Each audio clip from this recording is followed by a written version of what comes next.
Welcome to Flipping Houses for Rookies, the only podcast that shows you how to take back your financial freedom and live the American dream by becoming a real estate investor.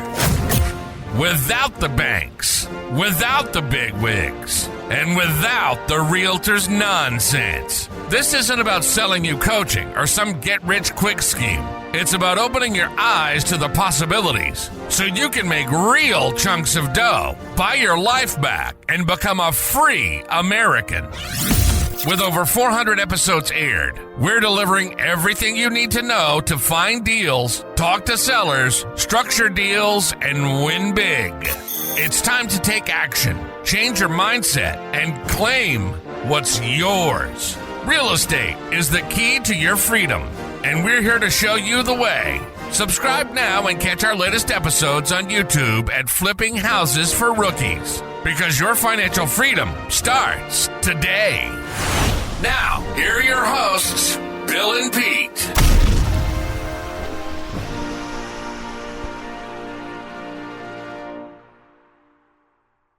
All right, here we are at yet another episode of Flipping Houses for Rookies. Good morning, Peter. Hello, Bill. Hey, everybody. Here we are, podcast number 450 today. 450. We're nice round number. Getting closer to our 500th podcast. Yeah, Bill, we're halfway to 900. There you go. Here we are. The title for today's podcast is Avoiding Rejection in Creative Real Estate in Today's Economy. Here's a description. They never teach you what to do when a seller looks you straight in the eye and says, I don't think this is going to work for me. That sick feeling in your stomach then takes over all your motivation, and the deal spins out of control most of the time. What do you think, Peter? Oh, I've never experienced that, Bill. No, never. No. What do you do when this happens? Fortunately, I have had this happen to me thousands of times over my 3 decades of talking to sellers.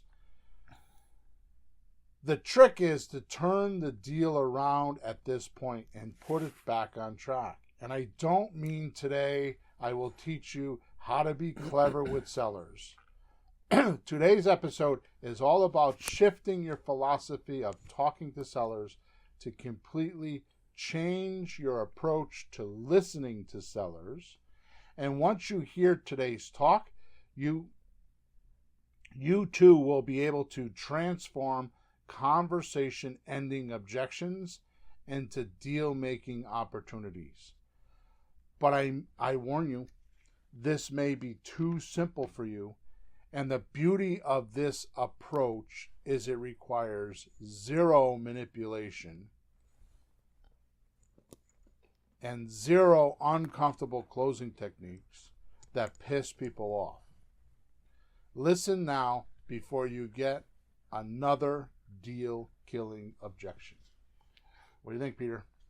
Oh, it sounds hopeful, Bill. Sounds hopeful. You sound smart today. Oh, boy.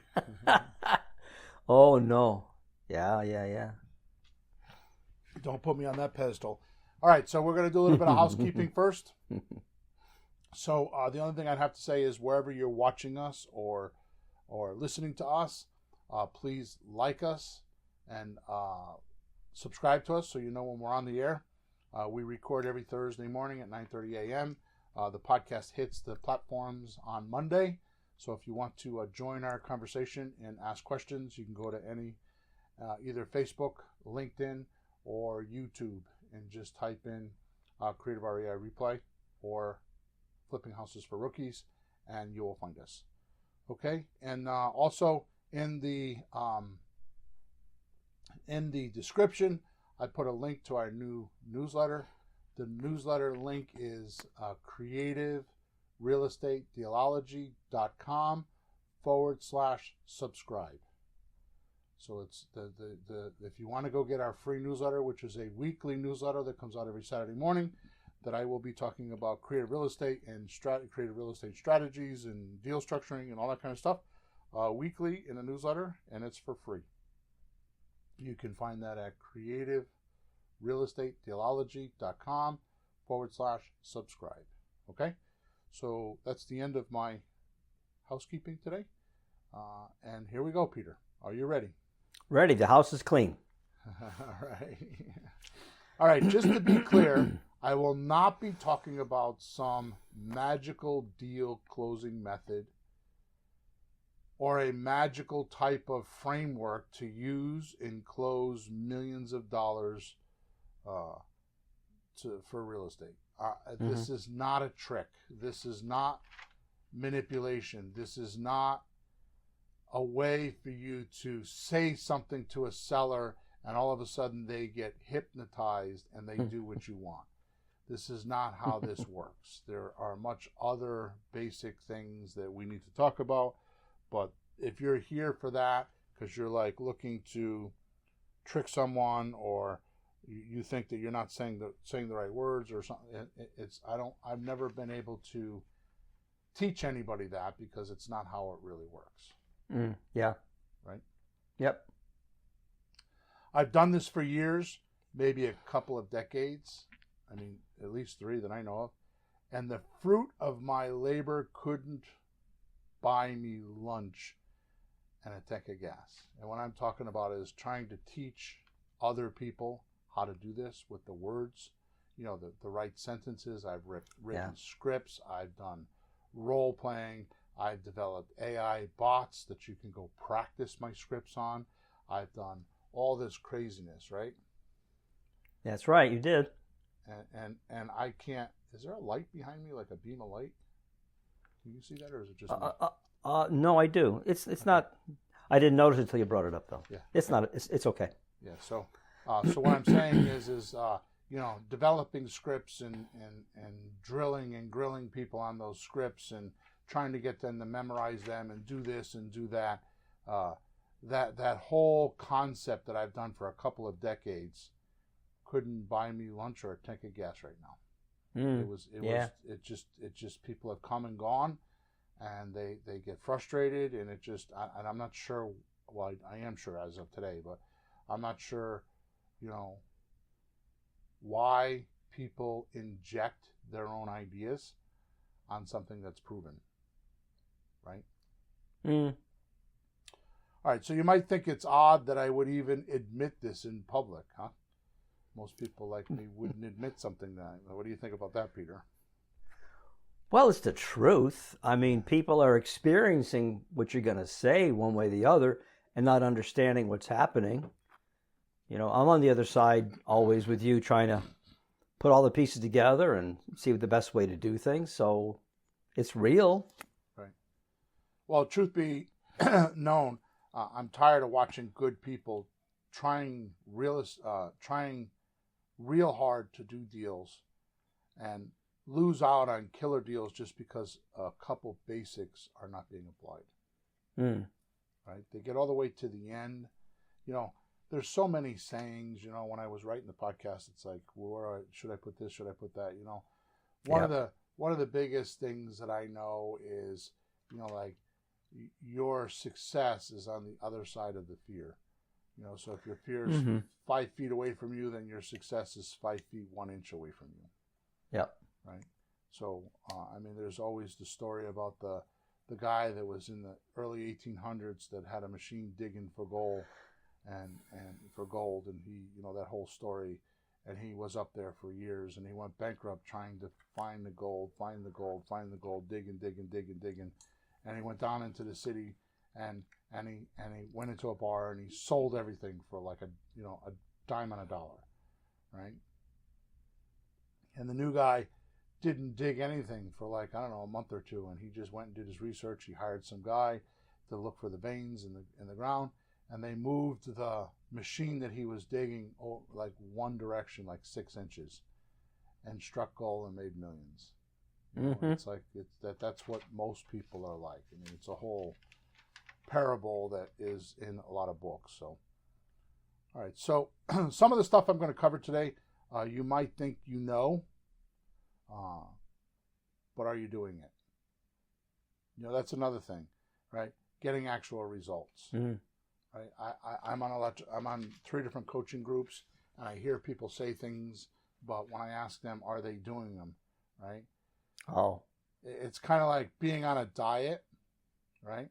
Knowing that sugar and fast food and overeating without exercise makes you thin, but you still go out and have that cocktail, right? Before dinner or after dinner or with your friends on Friday night. You know, you go out and have that beer or that glass of wine that's full of sugar, right? Yeah. and I'm not eating any sugar. I'm not having any pastries. Doesn't mention the wine and the beer, huh? Yeah, or bread. You know, No. or you'll go out to dinner and you'll end up maybe not so much eating fast food, but it is fast food because the kitchen's cooking it quickly, right? It's not homemade in your kitchen where you know all the ingredients are. And oh yeah, by the way, all their food is prepared and stored in a restaurant prior to you getting there by hours. So you don't know what you're getting, right? It's sitting around. Yep. And you never seem to find time to exercise, right? It's kind of cute because my own mind plays tricks on me. You know, you think if you eat a day or two, if you eat good for a day or two, you're like, you must have lost weight, right? It's like, yeah. It's not long enough, right? No. And you do all these things, and you still complain that you can't seem to get what you want. Right? It's an interesting thing. It's like you think you're doing something, and you're doing it wrong. One of the most valuable bad things that I have ever learned is the magnitude of predict that people don't have. Right? Oh. The proper predict on something. Like, I'm going to do 3 to 5 houses a month, and I'm going to make this much money. And they're brand new. They've never even started the course, never even started my coaching, or never even started Creative Area Replay. Never made a phone call. Yeah, and that's right. Never made a phone call, right? So they don't understand the predictable magnitude that you have to do. And I'm going to tell you, Peter, 450 podcasts that are at least an hour long. And I could tell you over and over and over and over and over again, and you'll agree with me. Even you will agree with me, but you won't do anything about it. Real estate is not a physical. It's not about property. It's not about money. It's not about documents.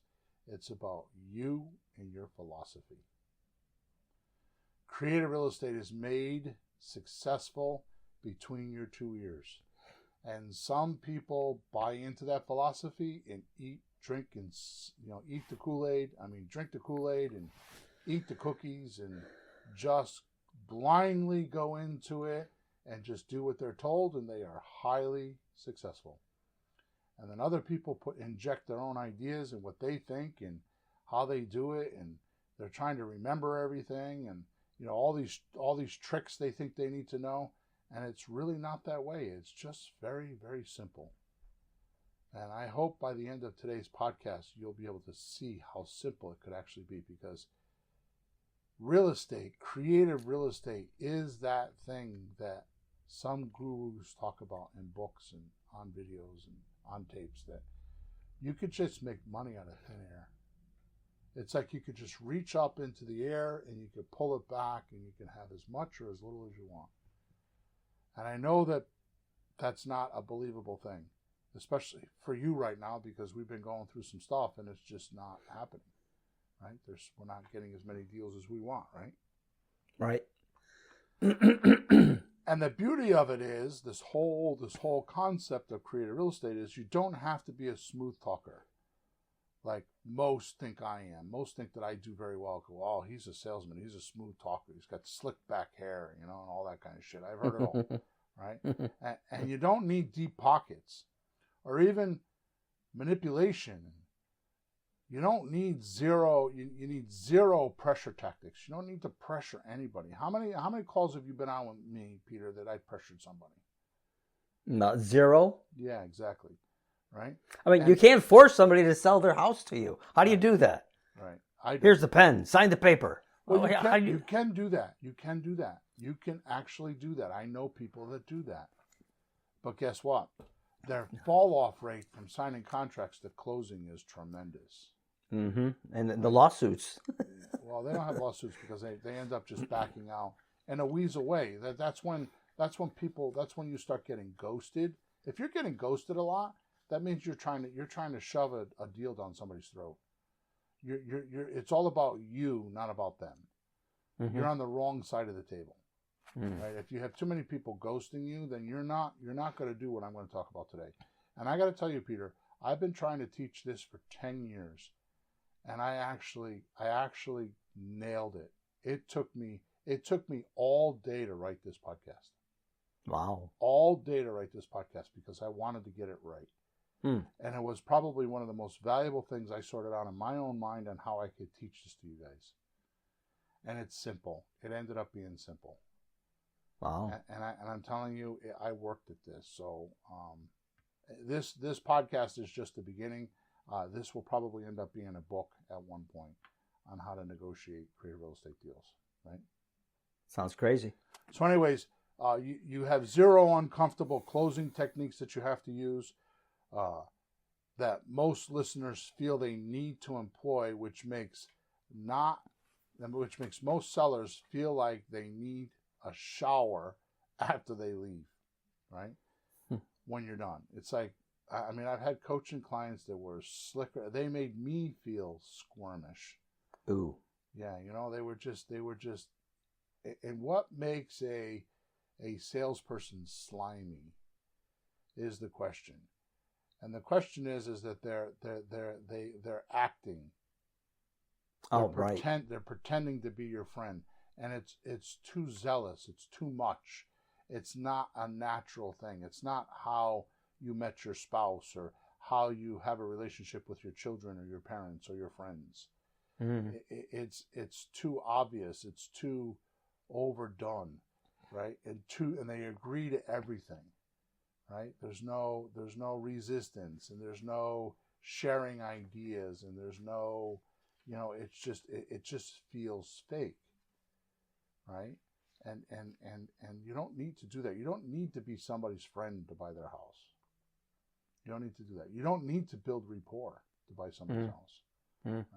If you talk about the house enough, and you talk about their problems and their stuff, then that's the rapport. That's what you need. Sounds slightly more important than a baseball game or the weather. Right, yeah. Slightly. Yeah, my kids do this and your kids do that. And it's like, yeah. In fact, this methodology requires less talking, which is what I want to emphasize on today, is less talking. And the less you talk, the more money you make. And I'm not gonna pile onto that and get into that, but you're gonna notice that. In fact, Peter, if you could bring it up towards the end of the podcast to make sure that this is really what you got out of it, that would be helpful. Like, can you really talk less and make more money? Right? And that's what I noticed is the guys that are on mark and make a lot of money, they talk to sellers for 15, 20 minutes. Right? Now, they might do it 2 or 3 times, but they're not talking to them for an hour. Yeah. Hour and a half. Right? And just to be clear, Peter, why I'm doing this secret now, or these secrets, and why I'm pounding on this so hard right now is very simple. This is not an accident that this is happening now. This is not a random show. It is my life. That's why it's come about right now. And I'm going to tell you, it's because I've been working on our new outbound AI robot who will be dialing our leads, right, that have received offers. So right now, just recently in the past 30 days, we have released in Creative REI Reply, we no longer just text your leads. In other words, we give you leads, we skip trace them, we put them in your account, and we put them in a campaign so that they could, used to be, so we would text them so they would make an appointment with you. so you could talk to them and actually make an offer. Mm-hmm. And we have a calculator, and all the paperwork is done for you. It's just push button, right? And it really is incredible, and it really works. The reason why our software is so unbelievable and why I could brag about it so much is because we're going on about 3 years that we've been in existence. Mm-hmm. And Sean and I, who are 2 of the 4 owners, we're the working owners. The other 2 are owners, but one of them does support, and the other one does all the software stuff, all the big stuff, right, and some of the marketing. But Sean and I, every Thursday night for 60 to 90 minutes, have to face our users on a support call. And we either help them with their technical challenges or we help them with their deal structuring. And obviously, you know which one does which. I do deal structuring, Sean does the other. So what's happened is it's kind of hard to go onto a Zoom call with 25 to 50 or 60 people on there and somebody's bashing your software because it's not working. It's kind of hard for me or for Sean to like swallow that. So I rest assure you, when that does happen, which it doesn't happen anymore, the following week it's fixed. Yep. It's fixed. And then we come back and we like brag about it. Like, it's fixed. Like, you ain't getting away with that again, right? Mm-hmm. So by virtue of doing that for almost 3 years, the software works really well because we interact a lot with our users and we know the bugs. And that's why and it's an accident that we did that. It wasn't planned that way. I will tell you, if I ever start another software company, that will be the catalyst of the launch. Is the support, right? Oh yeah, that's important. So by virtue of having to like train a robot instead of a human being, it warped my mind. You want to know why? Because it's been very enlightening for me, just from the sense of a robot doesn't have emotions and continually ask a question to the seller. So whatever it is that I want, I can train the robot to do flawlessly. Where I'm so used to, for a few decades, training people and having them alter it or change it or miss a word or not ask it at the right question, ask the right question at the right time. Right? So this has been a huge revealing moment for me, right? For this, and it's really enlightened me on this new simple way to close deals from any level of creative real estate, whether you're a novice or pro. It actually puts everybody on the same playing field.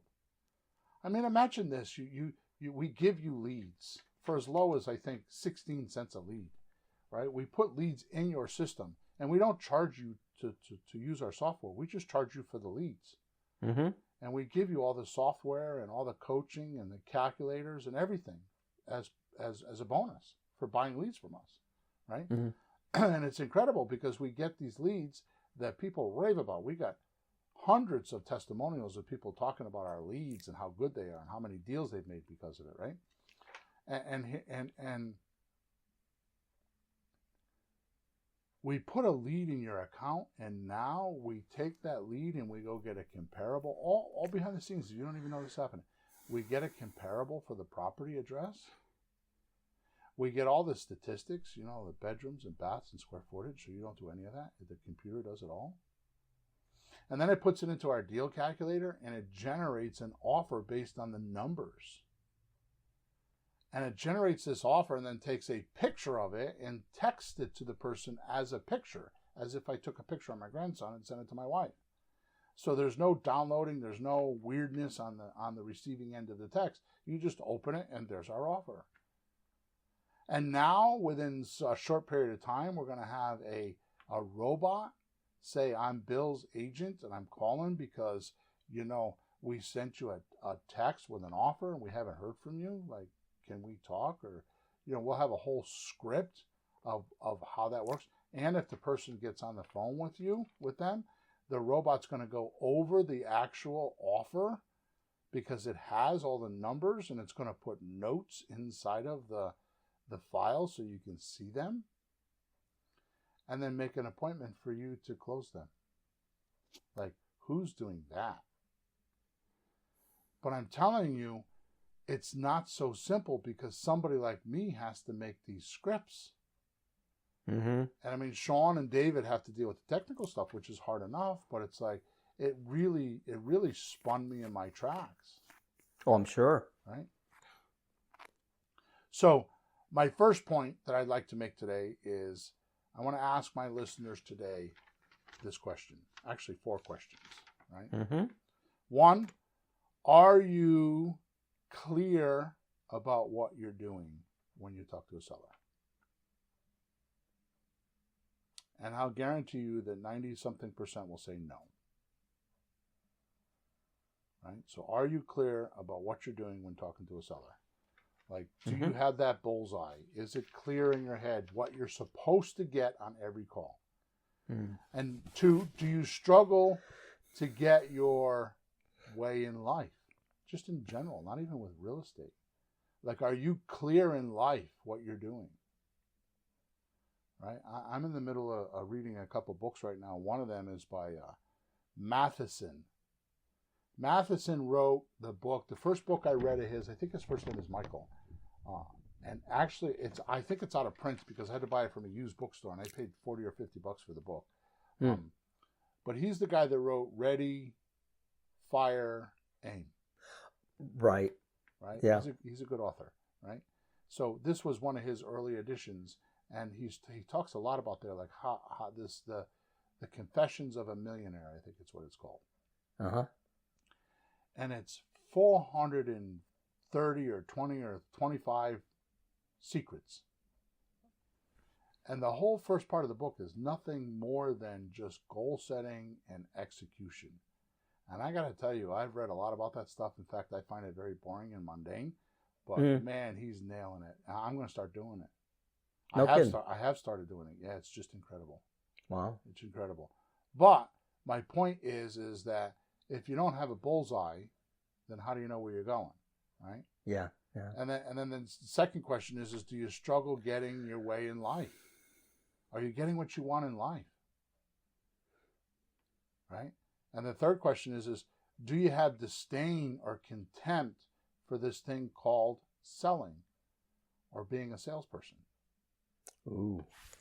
That's funny, but it's true. I know people like, boy, you say selling and they just oh man, no. Or number 4, do you think a sale is a give and take proposition where someone always loses? Wow, that's a good question. Right? Yeah. If you do, then this podcast is perfect for you.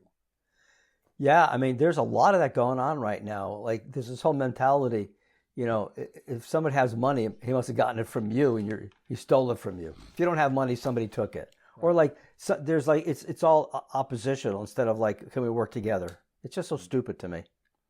So in my perspective, kind of really evaluating and invalidating our listeners right now, if you have any of these feelings, it's possible you're considered a total, absolute amateur. Right? Which simply means someone who engages in a pursuit, study, science, sport, right, as a pastime rather than as a professional. Or someone lacking in experience and competence. Right? So I don't want to get into this, but there's a whole scale, right, on where you are and where you are as a salesperson and where the client is as a receiving end of that, right, the buyer. And when you get to the top of the scale, it starts at the top as interest, and right below that is desire. And for a very long time, we spoke on this podcast, like, how do you know that your seller is interested and not just a desire, right? So let me explain that real quick, which is not part of my podcast today, but I'm going to kind of do it anyways. Desire means you're wishing. Oh, I wish I could sell my house. It'd be kind of cool if I can sell my house. It'd be kind of cool if I could make $50,000 when I sell my house. It's a desire, it's a wish. It's like you're hoping, and you have very little faith. It's just kind of like well, I hope it happens. Where interest is much different. Interest is, oh, it's going to happen. I wonder how it's going to happen. You're interested in it and all the details and all the things that happen, right? So, so when you're dealing with someone, the way you have to evaluate the transaction that's happening between you and a seller or you and a buyer is who's doing all of the work. Are you doing all of the work and the seller's like cheering you on like a cheerleader? Or is the seller doing their part? And maybe not all of the work, but they're doing a lion's share of it and they're nudging you. Right?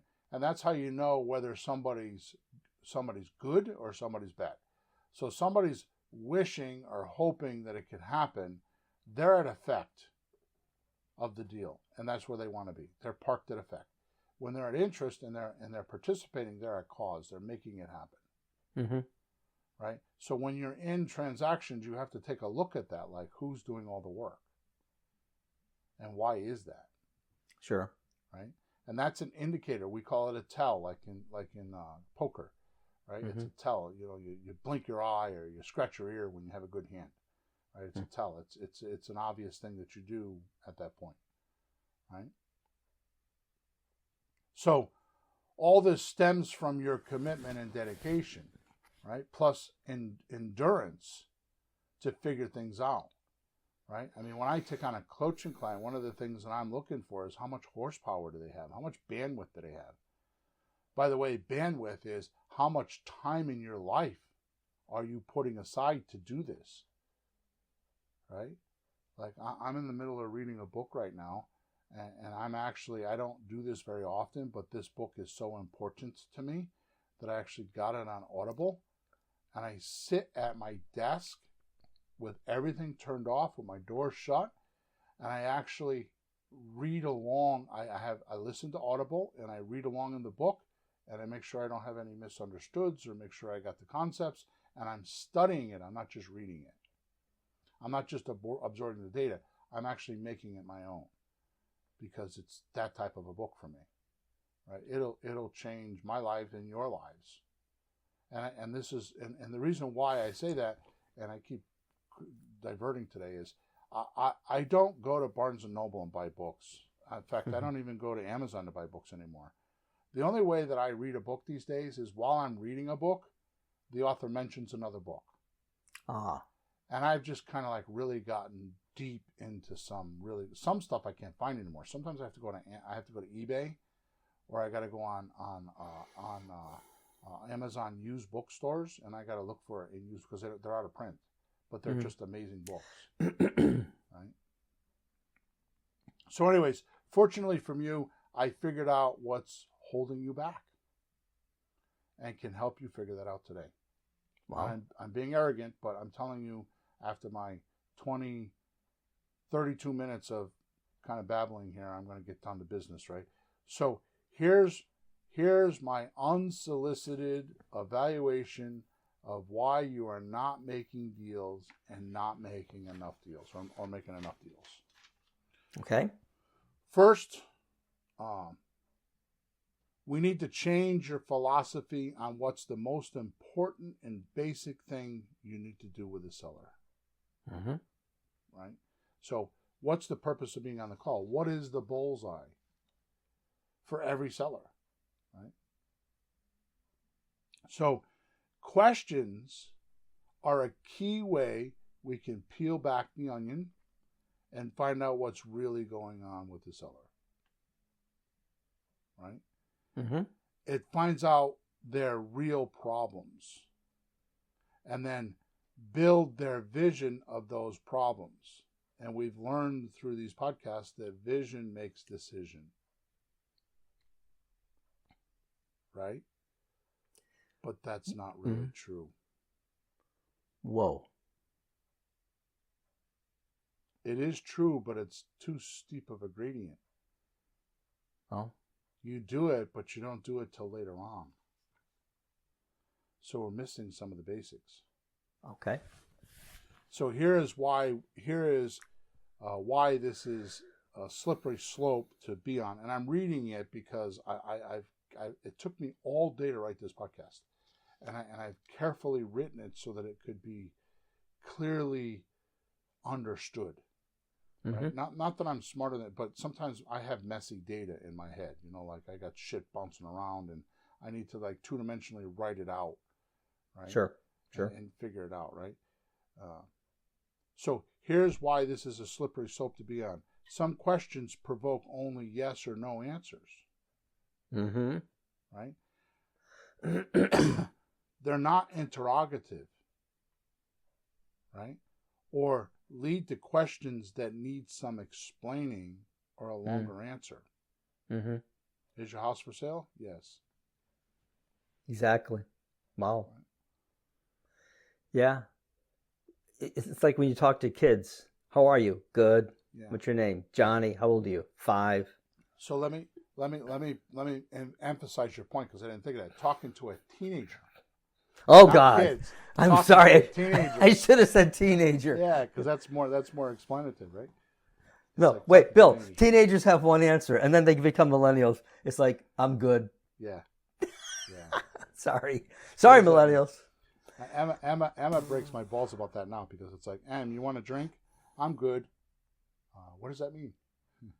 She's like, Dad, you got to do this every time. I said, well, I didn't understand the answer. I'm good. Does that mean I'm good? Like I have a drink and I want one later? I'm good. Does that mean that you're not thirsty? I'm good. And I go through like 3 or 4 and she's like, Dad, I just don't want a drink right now. And I'm like, okay, that was a good answer. Yeah, it is extremely general and doesn't really explain what's going on. You just figure just leave them alone because why argue with them? So I want you to understand this. I just want you to get the concept of this. I don't want you to go down a rabbit hole with this because I know sometimes you do that, okay?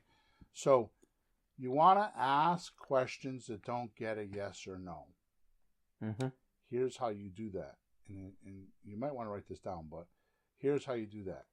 It's usually done with who, what, when, where, why, how, and sometimes which. What is your asking price for the house? $299. Oh, how did you come up with that? Or where did you get that number? Or what made you think of that number? Yeah. See? It's the answer that provokes the whole conversation. It's the answer that gives us what we need. It's not the question. The question is put there as a compass. It's the compass that's guiding us through the deal. Right? And if we find ourselves, going off in a wrong direction, we need to change the questions to get us back to the right direction. This is all going to make sense in a couple minutes because I'm being a little bit profound, but this is exactly where my head is at after all the stuff I told you, like training this robot, right?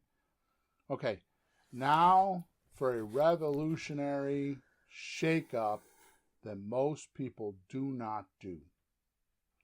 The only way to make deals, creative real estate deals, extraordinary, gargantuan, huge deals, the biggest, fattest deals you can ever make in your life is to listen. Don't talk, listen. Right? I can tell you right now, my kids were teasing me the other day because we were out and we were talking about something. And they were teasing me because when they were teenagers, I don't even know how we got in this conversation. Are you still there? Yeah. Okay, good. So the biggest thing that they remember when they were teenagers is me saying, what's happening? Oh. Right? And for the longest time, like when they were kind of growing through, I mean, they're in their 30s now, so they're kind of coming out the other end and they got kids and stuff like that, so it's not like that. But when my children, I don't hear from them in, 3 or 4 days, 5 days, a week, I'll call them up and say, so what is it that I shouldn't know? What do you mean, Dad? Well, I haven't heard from you in 5 days, so what are you not telling me? Well. And then I would just shut up. And sometimes the conversation will go on for 10 minutes. I've heard you say that. Do you still have to do that now? I do it occasionally, yeah. Once in a while, especially Emma. Emma's not a very good communicator. I mean, she's a great communicator when you're in front of her, but she's a total geek introvert, you know. Yeah, she doesn't start the conversation necessarily. Well, she does with me, but that's because I don't let her get away with not communicating to me, right? Now, you may think I'm crazy because it's too simple until I tell you what I considered listening is. So, I've spent the last 2 decades teaching people what to say and never taught them how to listen. Mm-hmm. There is my mistake, because there is me training the robot. I could get the robot to say anything, but why am I asking the robot to ask this question? What do I want to know? Mm-hmm. Because the robot will do anything I want. So if I had a magic wand, you know, using my own words against me, if I had a magic wand and I could wave it over this conversation, what would I want to make a deal? And this reflection, or this mirror that I'm in right now, is a little hard to swallow for me. Really? Why? Because I do it naturally. It's intuitive inside of me. Yeah, well, you know, teaching is the only way to really learn in the end, to really, really learn. And you're on both sides of that conversation when you're trying to train the robot. You're putting yourself, you're in those 2 shoes, you're jumping back to the other 2 shoes, back and forth, and like, it must have been nutty for you. Well, and I'm still working on it, right? So not all answers to questions are made equal. Mm-hmm. And this, Peter, I'm going to give you the most advanced, most simplest, most powerful thing that we'll get, when I'm going to talk about for the next 20 minutes, is what makes deals. I am absolutely 1,000,000% positively convinced this is the difference between me and you and me and my listeners. Because I do this and I didn't know, and I tried to explain it and explain it and explain it. And this is what took me most of the day to try to figure out. Mm-hmm. Okay, so here we go. Yep. All answers are not equal. And this exact point is the difference between being broke and being a millionaire. Check this out. There are basically 2 types of answers you get from your questions. One is a vital problem or situation that is deeply concerning and grabbing all of your seller's attention. And it's not knowing the seller, and it's grabbing their attention, and it's not allowing the seller to continue or move forward until they handle this one thing first. I'm going to say it again. Number 1 is a vital problem or situation that is deeply concerning and grabbing all of your seller's attention, and it's not allowing the seller to continue or move forward until they handle this one thing first. So do you mean just in the conversation or in his situation with a house? Like his life? Everything is, this applies to everything in life, but I'm talking about creative real estate right now. Right? Yeah, but you mean just like in the conversation that we get lost because of this? I don't understand your question. Well, you're saying like the guy has like some kind of problem and he can't continue. Do you mean like when we're talking to him, like as if we would lose him at that point if we don't deal with that at this point, if we don't find it? So let me continue. Mm-hmm. I don't think you should be asking that question. So let me continue, and then I'm going to back up. So number 2, remember there's only 2 types of answers. Number 2 is a comment or misdirector. Here is the main thing to understand about this response. It is an opinion or reaction or complaint. So the first thing is a vital problem or situation that is deeply concerning and grabbing all of your seller's attention and not allowing the seller to continue or move forward until he's handled this deal, this thing first. Mm-hmm. So is he going to move forward on selling you his house until he gets an answer to that thing? Apparently not. It's really bothering him. It's like got him consumed, right? Mm-hmm. Where the second one is just a comment or a misdirector. It's not real. It's just it's the here's the main thing to understand about this response. It's an opinion, a reaction, or a complaint. Now, let me move on. Let me get it all out, and then we'll chat about it, right? Mm-hmm. A fact is an observable event, right? A fact is observable and can be seen easily. Mm-hmm. An opinion is what someone thinks but doesn't have visual or correct visual observation. Right? Or a way to back it up. In other words, it's not a fact. Mm-hmm. Right? So basically what we're looking here at is the difference between number one answer and number two answer to the question is number one answer has evidence. Mm-hmm. It has something you can see. I'm behind on my mortgage. How much? Oh, I don't know, $6,000. Which answer is that, one or two? It sounded vague. So I just want to know which answer it was. I mean, it sounds like number one, like he actually answered, but the way he said it sounded like it wasn't sincere, so it sounded more like an opinion. So I wouldn't trust it the way he said it. So did you hear what you just did by accident? I asked you one answer, and you said it sounded vague. You didn't answer my question, so I asked it again. Mm-hmm. But the answer to the question is, which one was it? It was number two. Mm-hmm. He's giving you his opinion of what he thinks he's behind on his mortgage. Hmm. So do I move on from that point or don't I? No, and it's almost subtle because you're not talking about the words, you're talking about the whole experience. Like he gave you an answer. Now, if that was on a piece of paper and he said $6,000, you go, okay, thanks.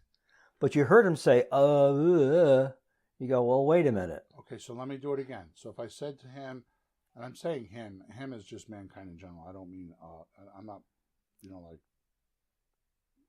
It's fine. It's fine. Yeah. Okay, so. Hey, let's not get worried about that. Jen has got nothing to do with this. Let's go on. So if I said to him, how much are you behind on your payment? I'm behind 3.5 months. Okay, good. How much is your payment? It's $1,352 a month. Mm-hmm. So you can now take $1,352 times 4, because he's 3.5 payments behind, times 4. So let's do that. $1,352 times 4 is $5,400 and $5,408. Mm-hmm. Did he answer your question? Sounds like it this time. It's evidence. The next question I would ask is do you have a current mortgage statement so I could see it? Sure. You see the difference in those conversations? Because now, even though the numbers were close here, which I didn't mean to do that, but if he says, oh, it's $6,000 behind, and then you continue with the conversation, what's going to happen? His opinion's going to come back at some point and blow up on you. Especially if you're using the deals and you want to make him an offer, your offer is going to be off. Oh, yeah. Right?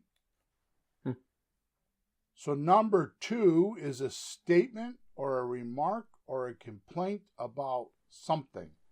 It's a statement or a remark or a complaint about how many times investors call him. It's a statement, a remark or a complaint about realtors. It's a statement, a remark, a complaint about the market. It's a statement, it's a complaint, or a remark about the bank. Right? Often they're just being critical.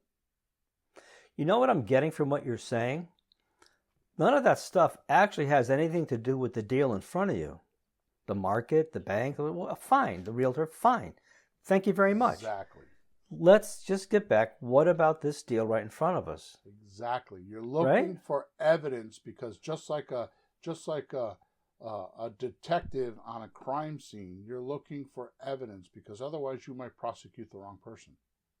Right, but I think the worst thing, though, which you're probably going to say anyways, but I just spotted something. If you talk about those things, you're losing the deal because you're not talking about the deal. You're talking about the realtors, the banks, the mortgage economy, the interest rates. Or you call me up and text me and say, I got this deal. They're motivated. Mm-hmm. And they weren't. Mm-hmm. Or, yeah, they're motivated because you promised him all the wrong things. This is why I say all sellers are liars. Because they're giving you opinions and you're accepting them. Now watch this, ready? Yep. So we boil this whole seller conversation down to some very simple and usable $1 million making differences. So you have to know the difference between answer 1 and answer 2. So here we go. I have 4 points here. And as Mr. Connor says, this is a writer-downer. So 1, ask questions to pull from the seller. So you want to keep your questions kind of on, and I would just keep a little index card. I would put it on your computer. I would put it in front of you with these words on it. It's not, these are not something that you have to put into it. It's just something you need to know when you're tearing down or interrogating, and interrogating is a bad word, but you're looking for an answer. You want to have these in front of you. Mm-hmm. Okay? So number 1, ask questions to pull from a seller who, what, when, where, why, how, and which. So I'll say it again. Who, what, when, where, why, how, and which. You want them to answer those questions so you could figure out if it's an opinion or a fact. Well, all the houses in my neighborhood sell for $500,000.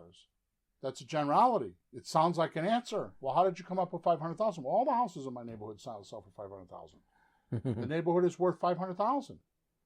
Oh, okay. So what would you ask there? Which house? Right. Give me the one that did. Which one sold for that? Do you have the addresses? Let me look them up. Yeah. So is why a question, or is that not one that you want to do here? Why are you selling for $500,000? Okay. Why are you selling right now? Yeah. You see, so the script is the script. This doesn't change the script. All this is doing is, if the script stops flowing, or it stalls, or you're not getting anywhere, you need to dig in deeper. Mm-hmm.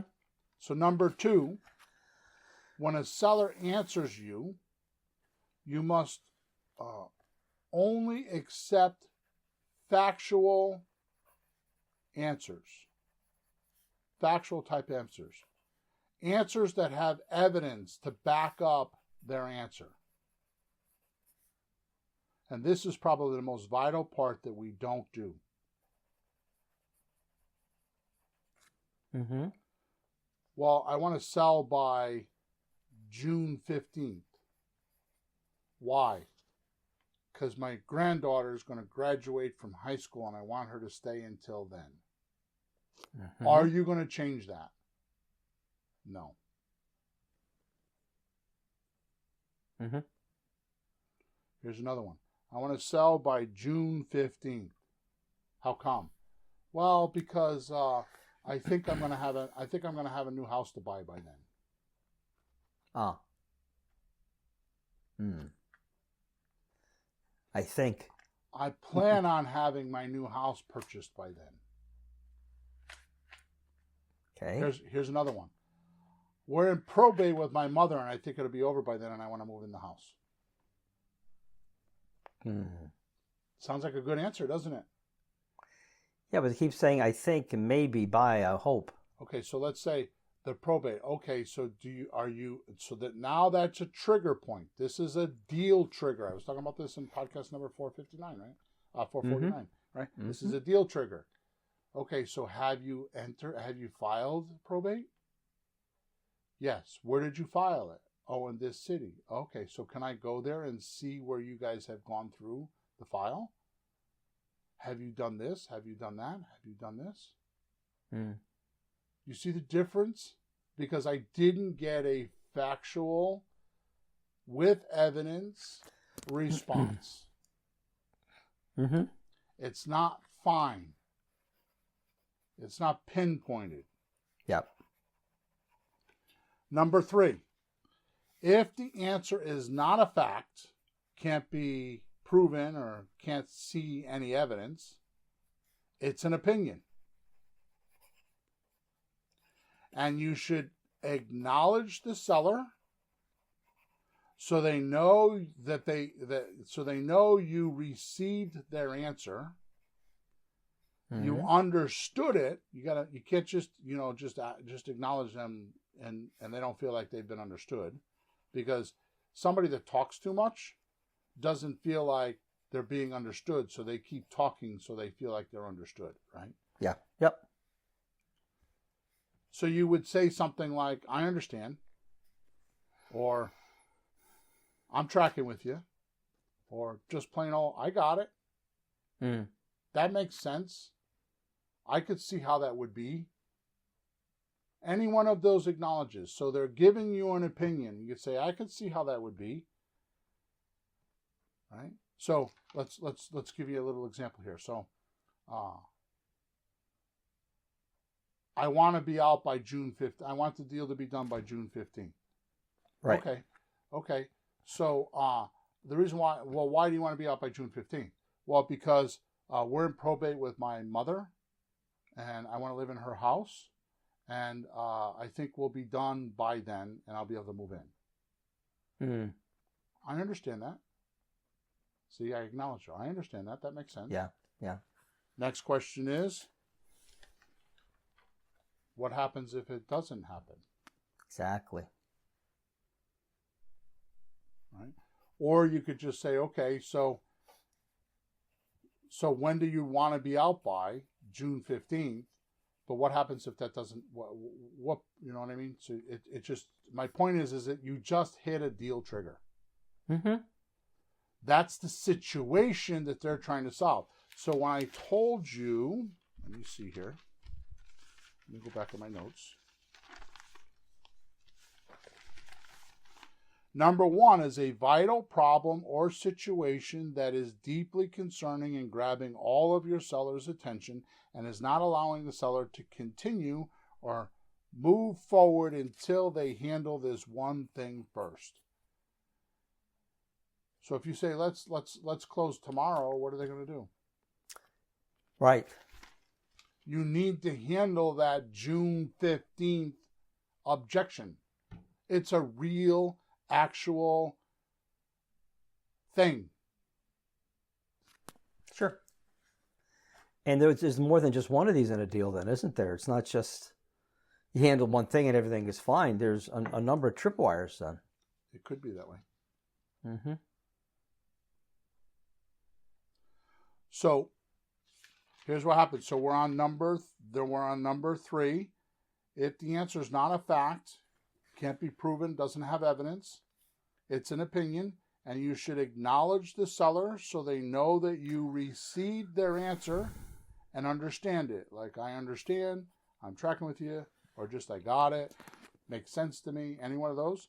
Then once you acknowledge them so they feel like you understand them, you go back to the original question that you asked, usually on your script, and you ask it again. Because you did not get an answer. You didn't get the facts. You didn't get the evidence. And you ask it again and again and again until you get the actual truth or evidence of why they're saying that answer. Now, this may sound like, oh my God, I'm going to sound like a jerk because I keep asking the question over and over again. Right? But until they may not even know themselves. They're working it on in their head, trying to give you an answer. It's like therapy. Mm-hmm. You're trying to help them. It's like therapy, right? Yep. So by repeating the question or repeating the concept or trying to drill down and peel back the onion so you could get to their true reason, and peel it back so you can find what's ruining them or destroying them at this part in the seller's life, you don't have it. You have to have a fact with observable evidence. Otherwise, you miss it. And I'm not even saying that the seller's doing this to you intentionally. It's just human nature. It's just because the details are what makes deals. Number 4, now that you've done 1 through 3, you circle the wagon around this major hurdle or problem, pinning the seller from moving on.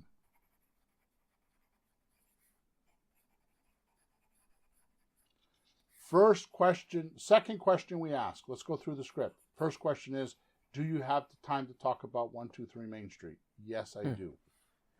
Is it still for sale? That's where we're at right now. You circle the wagon around the major hurdle or problem, pinning the seller down from moving on. It's still for sale. That right there is the exact question that you need to circle your wagons around. Why is it still for sale? What about this deal allows it to be on the market for 45 days? What is the seller creating or doing or making buyers upset about that they aren't making the right offers? And they're not injecting into a deal. Is the seller not answering the phone? Is the seller asking too much money? Is the neighborhood bad? Is the house dysfunctional? The second question is the beginning of our discovery and our interrogatory. The house is still for sale, and you need to figure out why. And the only way you could do that is to ask a couple quick questions and know the difference between a factual answer and an opinion. It's the only way you'll do it. Once you figure out what's pinning them down and what's really causing this house not to sell by circling the wagons, and when I say circle the wagons around it, it's like everything else goes away and the conversation centers around this one reason why the house is not sold. End of story. You don't care about bedrooms. You don't care about the weather. You don't give a shit about anything else except why didn't this house sell? What is the seller doing wrong?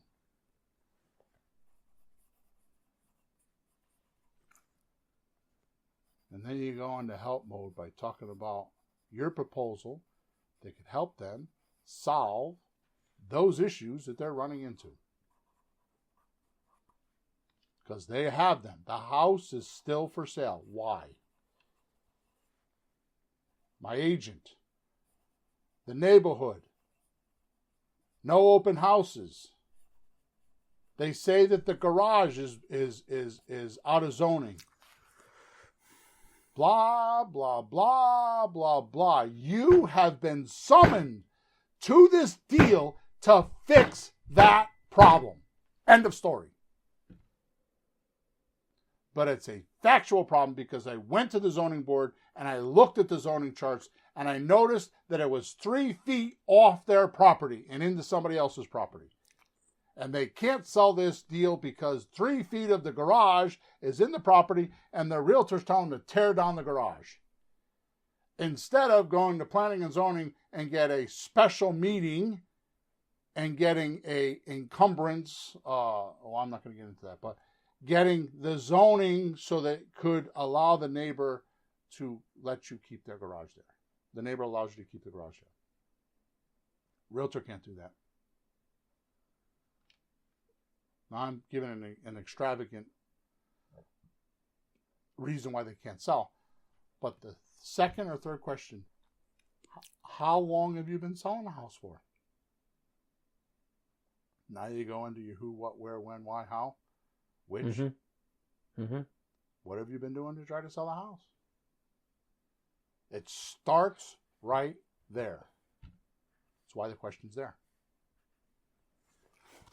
Whose name is on the deed? You see? Mm-hmm. Now, I'm not saying you spend 20 minutes on this.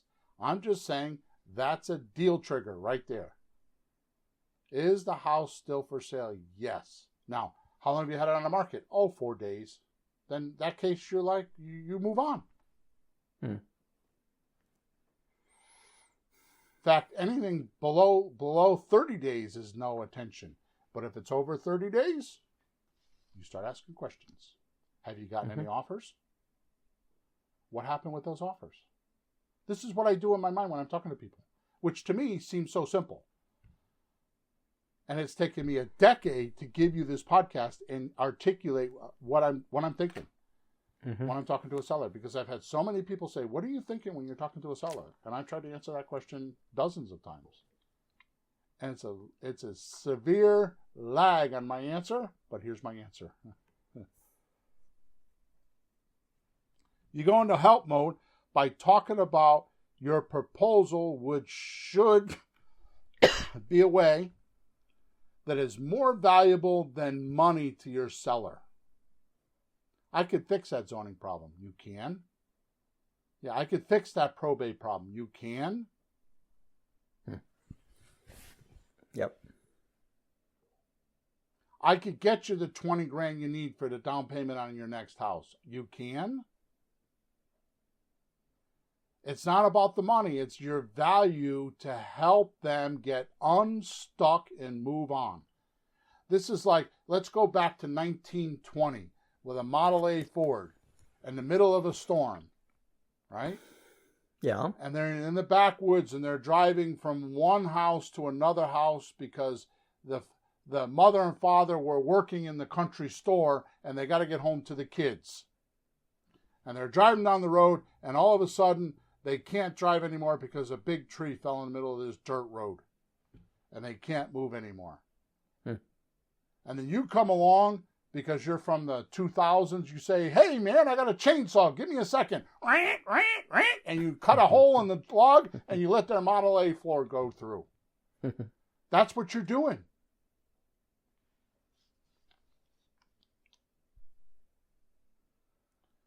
Now, here's the exact difference between a real estate millionaire and broke people. Not knowing the difference between a fact with evidence and an opinion. The answers are not evaluated and not calculated correctly. And the major points of the deal are missed because they are not calculated or evaluated correctly by the entrepreneur or by the investor. And this is the only difference between millionaires and broke people. This is the difference between making deals and not making deals. The only difference. There is no other than the obvious. You got to have leads and all that kind of stuff. I'm talking about in conversations. This is what will take your conversion rate from 0% to 40%. And going down a deep, dark rabbit hole, answering and explaining how you can solve all their opinions, and never having actual facts or evidence. In other words, you do not have a bullseye that you could hit with your seller because they keep moving the target when they're giving you opinions. Right. If it's not factual, they'll just find other excuses. And that's one of the ways you can tell somebody's not really being straight with you, because they change I can't sell the house because, I don't want to sell the house because. It's all these different things. Like you catch a kid with a cookie, in his pocket. He comes up with all these excuses until you get the real answer. And then it's done. Opinions are moving targets, which is why I say they are misdirectors and complaints. They're complaints. The seller is complaining about something they don't like. This is back where we're at desire and understanding. They're desiring to sell the house. They wish they could sell the house, but they're not really serious about it. When they get to interest, they're really serious about it, and they start solving problems. Right? If you help a seller solve an opinion, something else pops up, like you just said, and they can't do it. So the target keeps moving, and it wears you out because there's no correct answer. You can't give them an offer that will give them a solution. And now you're hours or days or months into a deal that was what I call mental masturbation. You were playing with yourself in your head, thinking that this seller is interested and they're motivated when they weren't. Because number one, you didn't get evidence and facts so you could actually help them in a therapeutic type session, because they may not know. And they're giving you all these, oh yeah, by the way, where do opinions come from most of the time? Other people. A lot of times you're going to find out these things they're telling you are what they've been told by a realtor, by a lawyer, by people that are not us, that have the tools and the technology that we have as creative real estate investors. Right? And misdirectors take you away from your real question getting answered. Right? Mm-hmm. Peter, are you hungry? Until you say yes, everything else is an opinion or non-factual. It's a misdirector. Right? You need to get the answers to your questions to do deals. And if they're not factual, backed by evidence, you can't give a good offer that will impact your seller's situation so they can remove the barriers and move on. You need to be that guy that's on that dirt road in the middle of a storm for that guy and a wife driving the Model T Ford. You need that guy with a chainsaw, because that's how I see it in my head. Our technology is so far advanced and so unbelievable that that's what it's like. We are years ahead of ourselves, decades ahead of ourselves with technology right now and creative real estate, or at least in my group we are. And I'm bragging about that because I work very hard to do that. I work endless days and weeks and months to do this. And I'm very proud of that. And if you think I'm being arrogant, you're in the wrong podcast, because I am being arrogant. No, you should. Well, you're being confident. You should be, because I've seen you do the work. I haven't seen all of it, but I know. I hear you doing it. So I know that we're 13 minutes past the hour. I just want to drop this one thing here, because Peter has a fantastic question that we should not skip over. It should be in the script, but it's not. And I should change that one of these. Well, we did change it, and then I changed it back. But here's the question. You should ask this very early on. What's more important to you? Selling your house or getting your price? Selling your house quickly or getting your price? Do I have it right, Peter? No. Okay. What is it? Try. It says, What's more important to you, getting your asking price or making more profit? There you go. Okay. And that's one of those questions that you can drill down on the who, what, where, when, how, which. It's a perfect question for that. So now I have a question for you at the end of our podcast. Sorry for the extra minute, folks, but we've always said we're looking for a motivated seller. From what you're saying today, would it be more accurate to say we're looking for the motivation in the seller? Yep. Because we could have a motivated seller and completely miss because we don't ask and miss it, or find the motivation. So the true motivation. So here's the deal. Every seller is motivated to sell a house. Mm-hmm. They wouldn't put it up for sale if they weren't motivated. What the difference is are they motivated to do what we are proposing to them to do? Are they motivated to one of my 7 strategies that we use? Mm-hmm. And the only way that we could find that out is to do what we spoke of today, is to get the facts and the evidence and not the opinions, and know the difference between the two so we could truly, honestly help them. Because I cannot emphasize enough, I wish there was a statistic for this, but I've not found it, that a vast majority of people don't want to use the realtor system because the only way the realtor system can help them is they get money, and money is not always their problem. It's the 13th of the month. I've been relocated, and I have to be at my new job in my new house on the 1st of the next month. Our realtor cannot handle that. Money does not matter there. Mm-hmm. Doesn't matter. And those people are the ones that you're looking for. That's low-hanging fruit. But when you start doing what I explained to you today, you will be amazed at what people tell you while you have them in your therapy session. Deal triggers are vital to you making deals. And today, even though I've gone an hour and 16 minutes, I think I've nailed it on the point of how you do that. Now, we could do many more podcasts after this, and maybe we will, maybe we won't. Maybe I'll write a book, maybe I won't. But the point is, knowing the difference between your answers is what makes you a millionaire in real estate and anything. All right, so I hope you enjoyed today's podcast. Please make sure you like us wherever you're watching us or seeing us. Make sure you subscribe to us. Make sure you either go into the description and click on the link and grab your newsletter subscription, or go to creativerealestatedealology.com/subscribe and get your free subscription, because every Saturday morning I send out a newsletter with this kind of stuff in it. In the beginning, the first 13 episodes is training on how you would do which deal first and why you would do that. And then after that, we will use podcasts like this to start writing newsletters so you can get a shorter version of what we just spent an hour and 20 minutes talking about. Okay? So make sure you go sign up for that. Thank you very much, and we will talk to you on podcast number 450. Flourish and prosper.